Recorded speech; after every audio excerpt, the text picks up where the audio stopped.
Dear St Edmund's families, this is today's update on Wednesday the 18th of March 2020. So, I haven't been given permission to do this and the powers that be don't seem to have any answers to our questions. But on Monday, March 16th, I took the stance that we will authorise any and all pupil absence at this moment in time, even if your child isn't experiencing any coronavirus symptoms.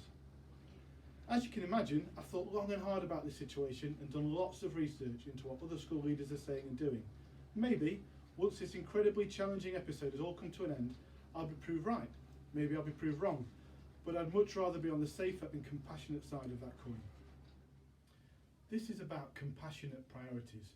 What really is more important in life? With this policy, we're potentially saving lives, and that's so much more important than keeping pupil and staff attendance figures high. It's our duty to do all we can in these unprecedented circumstances. We've been told categorically that social distancing is crucial. I would argue that schools are basically just mass gatherings, aren't they? It just doesn't make sense to me to have lots of children in school together, touching the same surfaces, objects, and each other all the time. It may interest you to know that, as I understand it, there are only 2 countries across the whole of Europe who have not closed schools: the United Kingdom and Belarus. So these social distancing measures that have been suggested by government seem to apply to absolutely everyone: pubs, restaurants, theatres, cinemas and so on, but not to schools and not to teaching professionals. So that's why I've taken the stance I have. Our school has a total of 253 pupils. Today, on day 3 of this new policy, just under half of our pupils are in school, 48% to be exact. Some of them are off because they've got symptoms, or members of their family have got symptoms, and some are off because their parents and carers have chosen the option to self-isolate. Parents and carers have wanted clarity, and they certainly don't want to help this virus spread amongst the population. So our policy of staying open for those who want and or can come in, plus allowing those who can't or don't want to come in, can stay at home. It's worked for pretty much everyone. The overwhelming majority of families have supported our stance, and no one from the local authority has been in contact to direct us otherwise. The atmosphere around school is always lovely anyway, and is even more the case at the moment. People are really pulling together beautifully. With significantly fewer children in school, I have the opportunity to reduce our staffing numbers as well. So staff members who live with or care for vulnerable relatives can now go home and self-isolate. I'm not requiring any member of staff to be in school after today.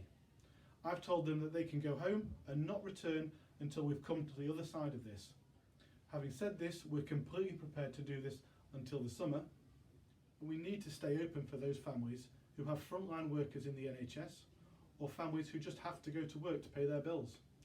If we end up with only a few children in each class, then that's absolutely no problem. It means I can send lots of other staff home to be with their families too. And we will continue to run, until directed otherwise, with me here and those who choose to stay on, but don't worry, there's loads of volunteers for that. With less staff in school, there will have to be a reduction in the childcare arrangements that we can provide though. So, from this coming Monday, which is March the 23rd, we won't be able to provide any after-school childcare. I'm really sorry about that. And our breakfast club will be starting slightly later at 8 o'clock. I apologise for the short notice, but I'm sure you understand why we've had to do this. It's about staffing. There's also the danger that if we're staying open for the children of frontline health professionals, those parents will come into contact with the coronavirus and pass it on to their children, who will then come into school. That's a major risk for our staff, and it's not perfect. But it's what has to happen in the absence of any other solution. Some of you will have started to receive home learning notifications on Parent Mail now, and our new hosting platform is called Seesaw. These are in the trial stage, so I'm sure there'll be some teething issues while the staff team get to grips with them, the programs, the software, etc. Please be patient with us regarding a child's home learning. We should hopefully be up and running successfully by the end of this week. So please try to avoid contacting the office team about any issues with the home learning until Friday. Thank you for your understanding in this matter. We're also looking into how we can continue to help those who struggle financially. For example, children in receipt of free school meals. One option we're looking at is donating the income we receive for free school meals to the local food bank just opposite the church, so that they can provide for those who need it. We'll keep you updated regarding this.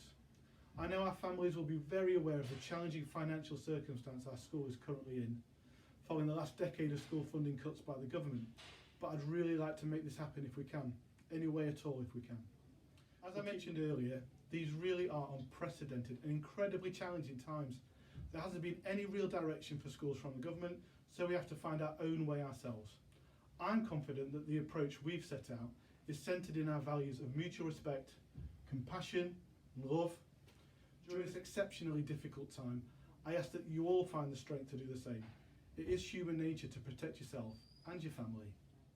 So does this really have to mean hoarding the basic essentials so those who are more vulnerable than us don't have access to them? A crisis like this can bring out the best in people and the worst in people. Let's all work really hard to pull together and act in a genuinely compassionate way towards those who may be finding things a little bit harder than we are. Thank you for your time, and we'll continue to keep you updated as the days and the weeks roll on.